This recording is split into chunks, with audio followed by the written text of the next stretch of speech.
तो देखिए, आज हम आप लोगों के लिए सीटेट के कुछ चुनिंदा क्वेश्चन लाए हैं जो वन वर्ड हैं। आप लोग अब इसको ध्यान से पढ़ लीजिएगा।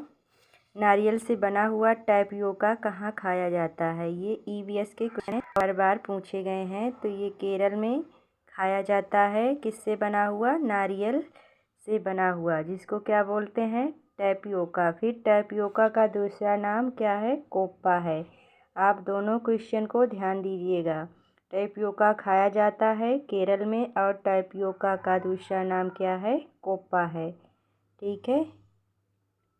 और फिर आप लोगों के लिए ऐसे ही क्वेश्चन बनाए हैं। उसके बाद आप लोग जो है ज़्यादा टाइम मस्ट वेस्ट कीजिएगा और प्रीवियस ईयर उठाकर देखिएगा, जिससे आपको सीटेट क्वालिफाई करने में ज़्यादा प्रॉब्लम नहीं होगी और मार्क्स भी आपके अच्छे आएंगे। ठीक है। और टैपियोका में जो होता है उसको जड़ को खाया जाता है। ठीक है। फिर केले के फूलों की सब्जी किस राज्य में खाई जाती है? केले के फूल की सब्जी पूछ रहा है क्वेश्चन। तो ये केरल राज्य है जहाँ पर केले के फूल की सब्जी खाई जाती है। अविलय मिश्रित सब्जी कहाँ खाई जाती है? तो ये केरल राज्य है जहाँ पर मिश्रित सब्जी खाई जाती है। ठीक है। केले की सब्जी केरल में खाई जाती है और अवियल मिश्रित सब्जी जो है केरल में खाई जाती है। 2 क्वेश्चन बने हैं। फिर देखिए, सरसों के तेल से बनी हुई मछली प्रसिद्ध है। तो सरसों के तेल से बनी हुई मछली कहाँ प्रसिद्ध है? तो ये जम्मू कश्मीर में जो है मछली को सरसों के तेल में बनाते हैं। और फिर नेक्स्ट क्वेश्चन है, नारियल के तेल से बनी हुई मछली गोवा में क्या प्रसिद्ध है? गोवा में जो है नारियल के तेल में मछली बनती है। ठीक है। सरसों के तेल जम्मू कश्मीर और गोवा नारियल। ठीक है। ये दोनों ऑयल के बारे में बताया गया है। तो कहाँ का क्या प्रसिद्ध है? ध्यान से आप लोग वन वर्ड में क्वेश्चन को करते जाइएगा। ज़्यादा टेंशन नहीं लेना है और पेपर को एकदम हल्के में लीजिएगा। ठीक है। फिर देखिए, नेक्स्ट क्वेश्चन है, बांस के कोपल मोमोज किस राज्य में प्रसिद्ध हैं? ये देखिए, जो बांस में ये कोपल निकलते हैं ये नागालैंड में। फिर लाल चींटी की चटनी किस राज्य में प्रसिद्ध है? तो ये छत्तीसगढ़ में जो रेड कलर की चींटियाँ होती हैं उनकी चटनी वहाँ पर प्रसिद्ध है। कहाँ पर? छत्तीसगढ़। सरसों का साग, मक्के की रोटी, ये तो आप लोगों को प्रसिद्ध पता ही होगा। ये पकवान जो है पंजाब का है। ठीक है। फिर पत्थर के बने घर जिनकी फर्श और छत लकड़ी की बनी होती है, इनकी छत ढलान वाली एवं बर्फ़ से ढकी होती है।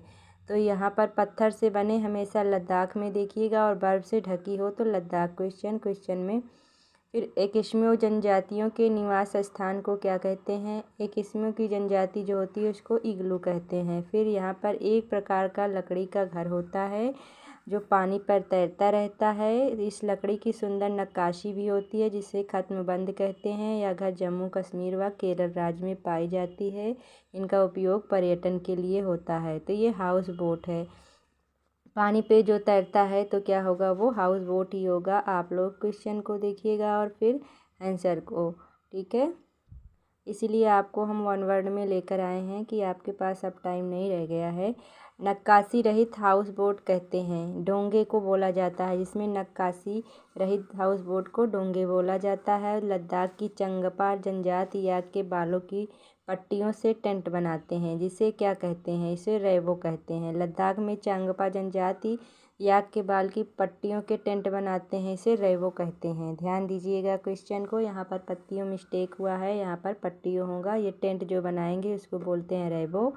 फिर देखिए, आपको 3 जनजाति यहाँ पर देखने को मिल गई है क्वेश्चन में। एक आपको मिला था एस्किमो की जो है इग्लू होता है आवास, और चांगपा का आपको जो है ये अभी चांगपा भी मैंने बताया था। तो चांगपा जो है रेनबो होते हैं। और यहाँ पर गिरगिट जनजाति के बारे में पूछ रहा है। तो ये युर्त जिनका आवास होता है इसे युर्त कहते हैं। गिरगिट क्या है? गिरगिट जनजाति का ग्रीष्मकालीन आवास को क्या कहते हैं? तो युर्त कहते हैं। फिर नेक्स्ट है, बांस के मजबूत खंभों पर ज़मीन से लगभग 3 से 5, 10 से 12 फीट ऊंचे मकान बने ढालू छत होते हैं। तो ये असम में होते हैं। ठीक है। फिर यहाँ पर पत्थर एवं लकड़ी से बने ढालू छतों वाले घर कहाँ पाए जाते हैं, तो मनाली में पाए जाते हैं। मिट्टी के घर जिनकी छोटी कटीली झाड़ियाँ छाई रहती हैं एवं इनके फर्श को गोबर से लीपा जाता है, ये किस राज्य में बने होते हैं, तो राजस्थान के हैं। ठीक है, और ये गोबर से इसलिए बनाते हैं, लीपते हैं ताकि दीमक ना लगे। ठीक है। फिर सबसे बड़ी आँखें किस स्तनधारी प्राणी की होती है, तो ये हिरण की होती है। सबसे बड़ी आँखें जो हैं स्तनधारी प्राणी जो है वो हिरण है, और इसकी आँखें जो हैं। फिर कार्बन डाइऑक्साइड के उत्सर्जन में सर्वाधिक योगदान करने वाला देश है संयुक्त राज्य अमेरिका। ऐसा देश है जो कार्बन डाइऑक्साइड के उत्सर्जन में सबसे ज़्यादा योगदान दिया है। वनस्पति विज्ञान के जनक हैं, तो वनस्पति विज्ञान के जनक का क्वेश्चन यहाँ पर हुआ है। ये सारी ईपीएस के रिपीटेड क्वेश्चन हैं जो वन वर्ड में दिए गए हैं, तो इनके जनक हैं थियोफ्रेटस। तो फिर नेक्स्ट क्वेश्चन है, चंद्रमा पर एक बम विस्फोट होता है, उसकी आवाज़ पृथ्वी पर सुनाई देगी कि नहीं, तो सुनाई नहीं देगी। दाब का मात्रक पूछ रहा है क्वेश्चन में। ठीक है, अगर चंद्रमा पर विस्फोट होगा तो आपको नहीं सुनाई पड़ेगा। दाब का मात्रक पास्कल है, और क्यूरी की इसकी इकाई का नाम है, तो रेडियो एक्टिव धर्मिता की। ठीक है। किस रंग का तरंग दैर्घ्य सबसे कम होता है, तो बैगनी रंग जो होता है इसका तरंग दैर्घ्य सबसे कम होता है। ठीक है। क्वेश्चन